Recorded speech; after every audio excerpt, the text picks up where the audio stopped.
Hello. Feels like a long time since I've actually been to a second-hand shop to look for CDs. And this morning I went to two shops. First time in a couple of months probably. And there really wasn't much there. And kind of I almost got these two things I'm going to show almost kind of out of a feeling of, well, I haven't bought anything for a long time, so I might as well get something. But in saying that, they're both things that I like. Well, maybe. We'll talk about them and then talk about what else I got. So the first one here, you can see it's kind of strange, is that there's no writing on the front cover at all. Now, you might recognize those four fellows: Waylon Jennings, Chris Christopherson, Willie Nelson, and Johnny Cash, collectively known as the Highwaymen. Now, this is the Highwaymen perform on their own. Jennings, Nelson, Cash, and Christopherson. It's on a major label. It's on Columbia. I'm not sure what exactly that means.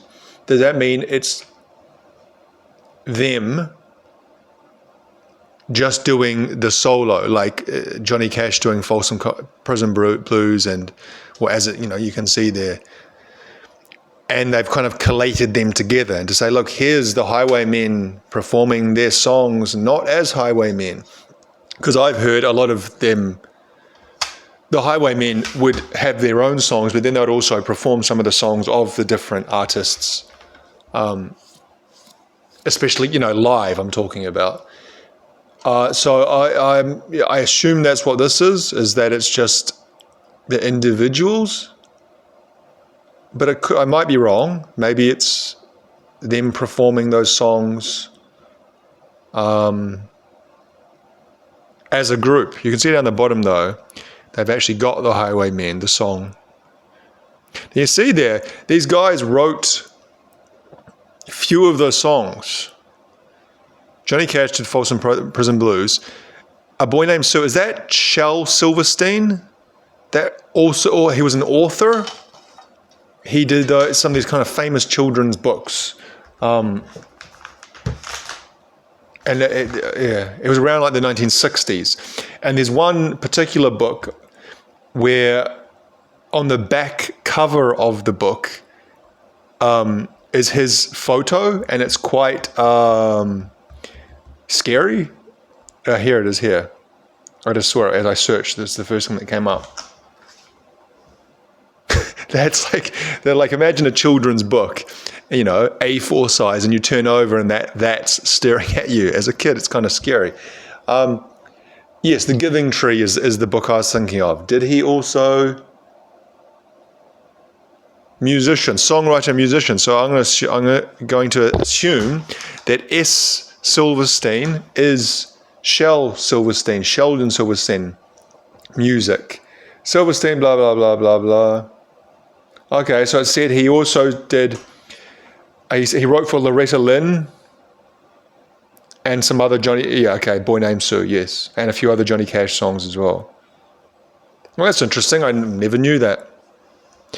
Anyway, Johnny Cash, Jay Carter, and M. Kilgore.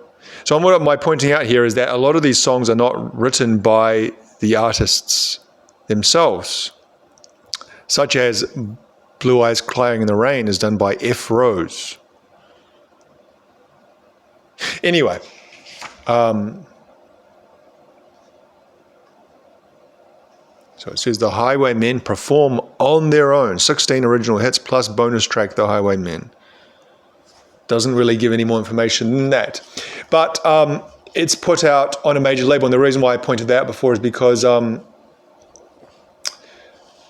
you'll find that, obviously when things are put out by smaller labels, often they are redone versions or re-recorded versions or kind of off-brand versions that don't sound so good. Anyway, this was $1. The second one was also $1, but you can see the original price was $4.99.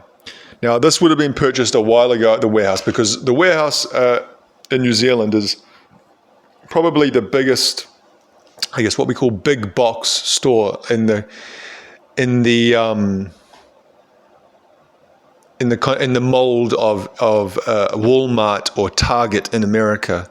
I don't know what the British or the European versions are of that, but maybe Kmart as well, similar, so kind of similar. They used to sell CDs, and they stopped selling CDs maybe 5 or 6 years ago. At least, could actually be more than that. At one stage, the warehouse was actually a really good place to buy CDs because you could find, they had a good range of a variety of music. They had a whole music section, and they were a little bit cheaper. They tended to be a little bit cheaper than like typical just music stores. And also, sometimes it would be a lot cheaper. They would have a better tendency, or a higher tendency, what's the word? They were more likely to kind of mark down CDs heavily. So I remember I bought this Supergrass self-titled album, the third album, for like $2, brand new. This would have been back in like 2005 or something. And they sold cheap music, is my point. Now, this was $4.99 when it was for sale. I got it for $1, so it's actually not that big a difference. Now, this is Gerry and the Pacemakers. This is the kind of thing that runs the risk of being re-recorded versions, or, like I was saying, in some facet, off-brand. Like they were like, I don't know. And I've talked about this before. I haven't talked about it for a while, but I remember I did a video about the Supremes once, and I had this CD by the Supremes, but then when you played it, it wasn't the original versions of like Baby Love or Stop in the Name of Law. They had been like re-recorded in like the early 80s, and Diana Ross was no longer in the band, and I think that some of the other members were out as well, and there were new members, and they were completely different.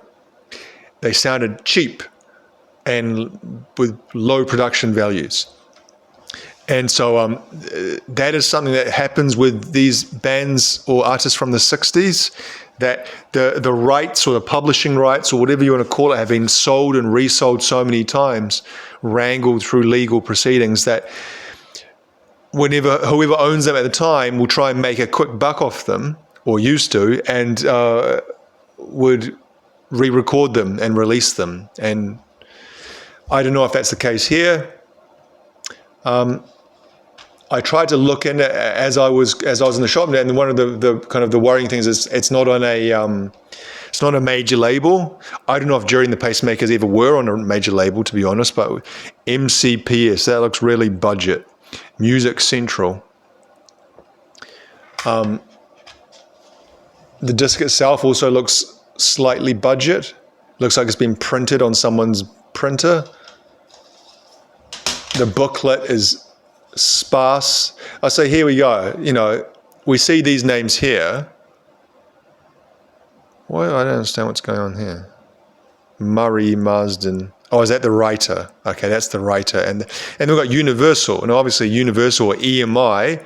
If I saw the Universal, the EMI label on the CD, I'd be like, okay, no problem. But this really looks like it's almost like semi-homemade, the quality of this. So I'm not holding out a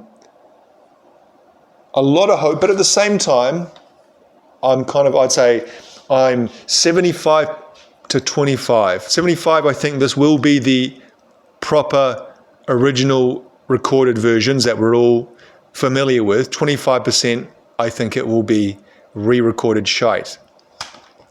As for the band themselves, I've always liked them since I was a kid. I used to hear them a lot on the radio when I was a kid. I guess their big song, Ferry Cross the Mersey, You'll Never Walk Alone, which is obviously also the song of the Liverpool Football Club that they sing during games, before games, after games. I don't know exactly when. And it's kind of like the slogan of the club, "You'll never walk alone." I guess it's also associated with The Hillsborough disaster in 1980, or was it 89, I think?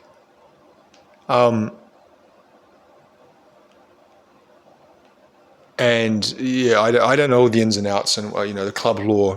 I've never been a Liverpool fan, to be honest. Liverpool, as is I'd say in New Zealand, those who like football, and football's always been a distant, I wouldn't even say distant second, probably third or maybe even fourth sporting position behind rugby league and cricket. But there is a pretty sizable minority, and I'd say a passionate minority, who do follow football. And I guess that's kind of has increased over the years, or it's kind of waxed and waned.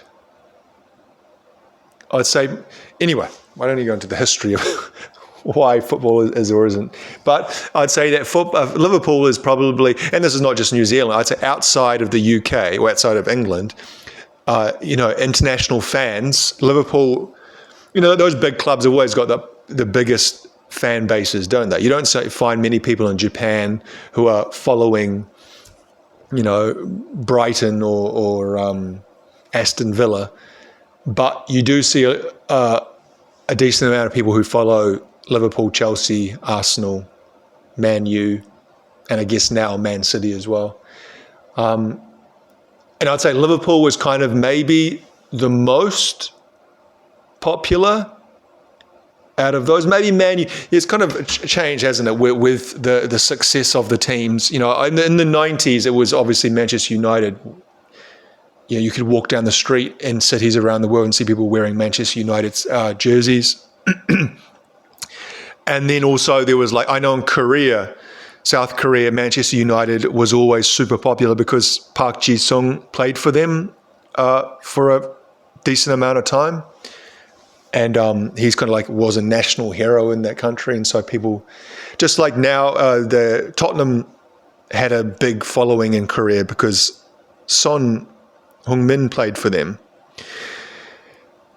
But taking all that away, Liverpool has always seemed like kind of the top team around the world for international following.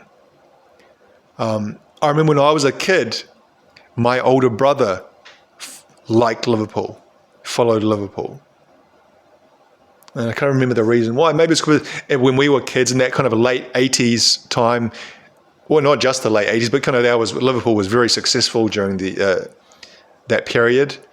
And so maybe that's why. Anyway, how do I get onto this? You'll Never Walk Alone. But the song that I particularly like is the last one, Don't Let the Sun Catch You Crying. I love I guess it's the chorus. I was going to say the pre-chorus, but it's actually not. It's the chorus, kind of builds up. And then the kind of the little part at the end where he sings, don't let the sun catch you crying. I love the chord progression in that part. And the sound of his voice, it sounds really melancholic, but also has a resignation to it. He feels down or bad or whatever you want to say, but there's in the way the music is written or the way his voice portrays the emotion, it kind of sounds like this complete resignation to the feeling that he has. It's really amazing. I was just listening to the song recently. I was listening to Gerry and the Pacemakers recently on YouTube. When I do dinner at night, I usually cook dinner because my wife doesn't get home till later, and I'll just play music while I'm doing it. And for some reason, I decided to listen to Gerry and the Pacemakers, and that song came on, and I forgot how much how beautiful it is. It's an amazing song. So these guys were kind of, what's the word when you're at the same time? Peers? Colleagues? No, colleagues is not the right word. Acquaintances? Around at the same time. And for a short time, at a similar level to the Beatles. Now, of course, the Beatles then went far, far, far above and beyond what Gerry and the Pacemakers ever were. But there was a time, and you hear the Beatles talk about that they were in that scene in Liverpool, and there were other bands around, and maybe they were friendly, or maybe it was almost maybe competitive as well. I don't know exactly. But you can see, or can you? I don't know. Often I think about this, that you think, well, Gerry and the Pacemakers, you can't imagine that being the name of the preeminent act of the 20th century, can you? The way that the Beatles, it's a much more simple and easily brandable, marketable band name. Whereas Gerry and the Pacemakers is just, there's something that sounds old worldy to that. Blah, blah, and the blah, blah. You can never really imagine that kind of band stepping up to the top level, because it's, like I said, it sounds old-timey or something. Also, the singers, I don't even know the guy's name. I don't know the name of any. Maybe Gerry? Gerry's the singer? I have no idea about the name of a single person in this band. But the vocalist, I'll look it up while I'm speaking, he had a much more recognizable and a much stronger Liverpudlian accent. And I don't know what he talked like when he was speaking, but when John or any of the Beatles, John, Paul, or George, or Ringo spoke, they had quite strong Liverpool accents. And it's not as though, I don't know about the socio-economic, historical things of accent within a city. And, I always find that so interesting. And I guess it's the same in other countries, other languages. But in England, it's such a small country. And in such kind of places, when I was a kid, I thought Manchester and Liverpool were very far away from each other, different worlds. But if you look at a map, they're relatively just down the road from each other. I think it's maybe an hour between them. I don't know exactly. But it's but to have quite a distinct and different accent between Liverpool and Manchester, it's quite, I guess, interesting. And then even in the cities themselves, like in London, there's the East End Cockney accent, and then the I guess the more received pronunciation type accent, and so on and so forth. From what I know about the Beatles, and I've read a lot about the Beatles, they weren't like they were like working class, especially Paul, George, and Ringo were from working class, lower working class families. Ringo in particular came from a very poor area. I think it's called the Dingle or something like that. George grew up in quite a rough area. Paul was, I don't know the exact specifics, because, it's been a while since I've read to recall it exactly. But he grew up in, I guess, maybe did they have council estates back there in pre-war? I feel that's kind of like a post-war social program, but in that kind of environment, right? Whereas John maybe was a little bit more well off, because he lived with his aunt for a lot of his childhood, and she was more maybe well-to-do, and maybe not. John didn't have a particularly easy life. Like his father left his mother, and then obviously his mother died later on. But what I'm trying to say is that their accents, Paul's in particular, would have been as authentic as any other Liverpudlian. And so I'm not sure that when they sing, you can certainly hear the accent of John and Paul and George when they sing, but it's not as pronounced and strong as Gerry and the Pacemakers when they sing. He's got more of a kind of nasally in his delivery, Gerry. And it might even not be Gerry. Gerry might just be some sort of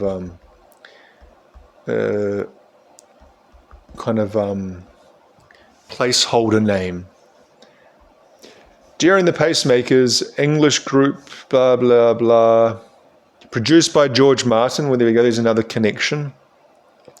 Years active, 56 to 66. That's interesting. Their first stint ended in 1966. And so that was the Beatles were what? That was pre-Sergeant. Was Sergeant Pepper 66 or 67? Not sure, but around that time. Okay, Gerry Marsden. That's why I said Marsden in the songwriting credit for some of those songs. So they're still, no, they're not. Oh, yes, they are still going. So the years active, 56 to 66, had a break. 72 to 2018, had a break. 2021 to the present. Well, they must be pretty goddamn old, but Gerry's not even in the band anymore. It's not even called Gerry and the Pacemakers. Now it's Gerry's, ', Pacemakers. And we got Darren Tingley. I think I saw Tingley in that. No, I didn't. I just completely imagined it. Well, I thought I saw Tingley. So we got Murray Marsden, Joel Berry, Chadwick. So I can see, yeah. I'm not sure if there's a single original member left in the band. The group broke up. Gerry Marsden would reform the group on and off subsequent years. Oh, he died in 2021. See, I had no idea. Since his death in 2021, his bandmates from his final lineup, okay, so certainly not the original lineup, have returned touring as Gerry's Pacemakers. I understand. Well, that's okay. I can understand that. But the fact is that the original members are long gone. Now, I'll see in the discography if there is any mention of this.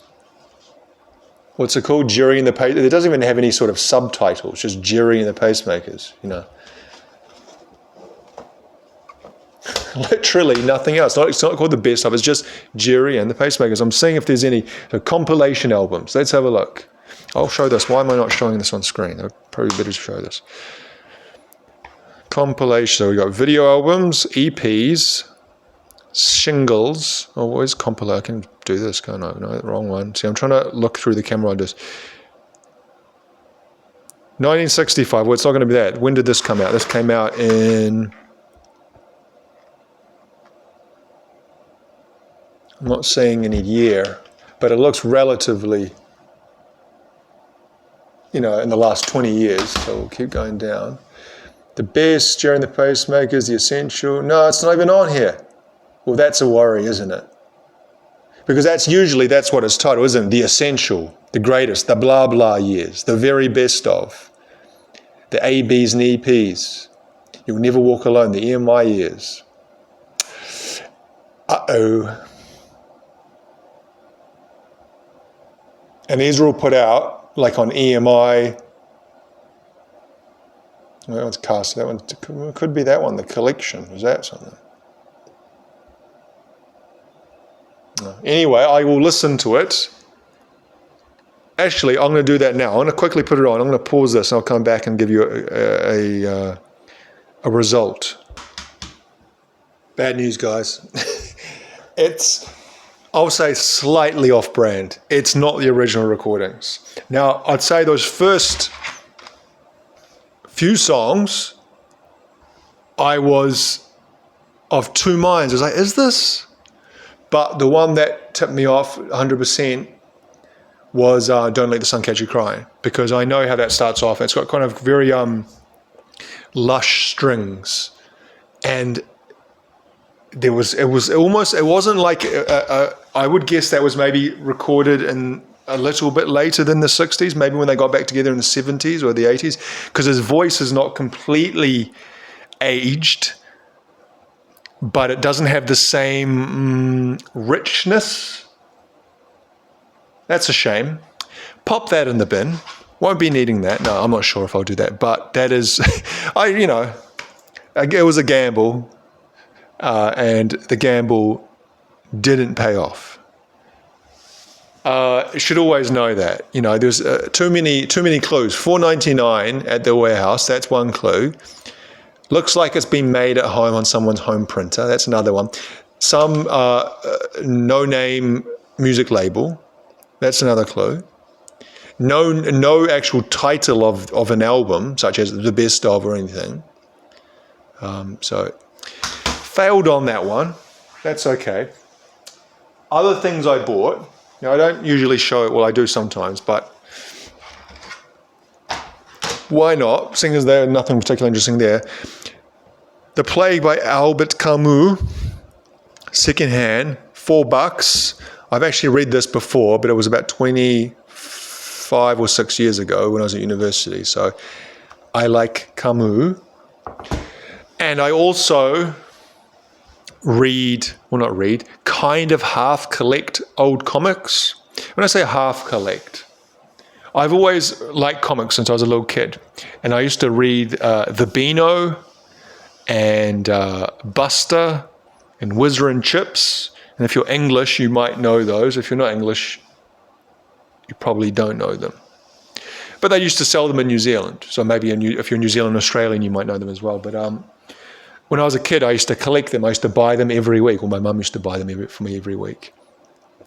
But the problem is that they were made out of the similar type material as this, kind of like almost like a newspaper type quality, you know. So they weren't very sturdy. But yeah, I've got a collection of comics, older comics. Most of my stuff's from the 80s, I guess. The 80s and the 90s. And then I got some older stuff from the 60s, like what's the name of them? I can't remember the name, but you see them around for sale sometimes. Now this I've never seen before. Valiant. I'm not sure where this is from, but it's from 1969. You can see looks like it's from 1969. It's got kind of spotting around the spine and around the edges, but that is to be expected, especially for something that is printed on newsprint. Now, I like comics more so for the the artwork, the kind of individual panels I find interesting,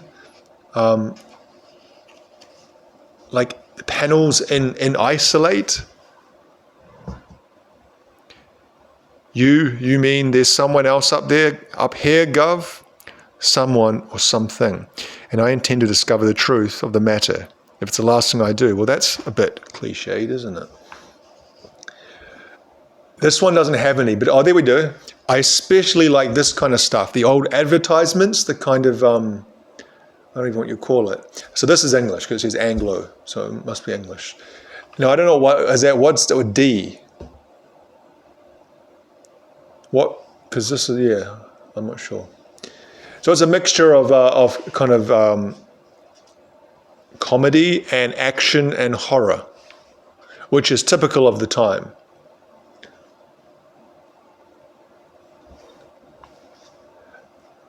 That looks like a war. And the other one I got, so this was originally 10 cents. The Tales of the Zombie. Now this one's from 1974, I looked in the shop. So this one's more focused on horror, and this is put out by Marvel. And again, I like this kind of stuff, the kind of, I don't know what you'd call it. The advertisements or I don't have the vocabulary to explain what I'm trying to say here.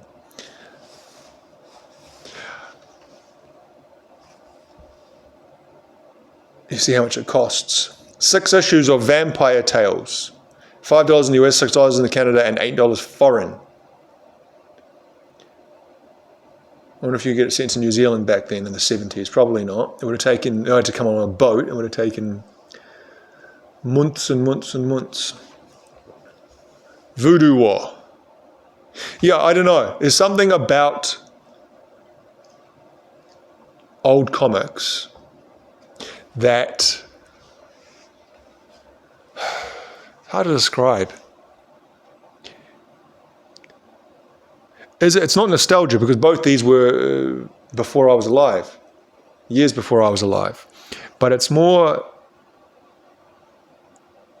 I don't know. I'm not really explaining very well, am I? I just like to look at them. They give me a feeling of kind of comfort, maybe. And I'm not sure why, but yeah. So I try to, because, I try not to buy too much stuff. And there was more of these available. There was a stack of these. There was probably about 7 or 8 of them. But I don't usually do that. I just buy 1 or 2 examples of things that I find and kind of add it to a larger collection of a variety of things, if you know what I mean. I'm not the kind of person, usually with most things, that when I collect things, that wants to get the whole set from beginning to the end. That doesn't really interest me so much, generally. There are some things, like little things, I guess, but I more like having, like I said, like an example, or like this is this style from 1969, and here's another one from earlier times that's more a different style, and you got 1 or 2 of those different kinds of things, if you know what I mean. So yeah, something different, but I guess in some ways similar. Anyway, we'll leave it there. And yeah, you'll hear my voice on the next video. Bye-bye.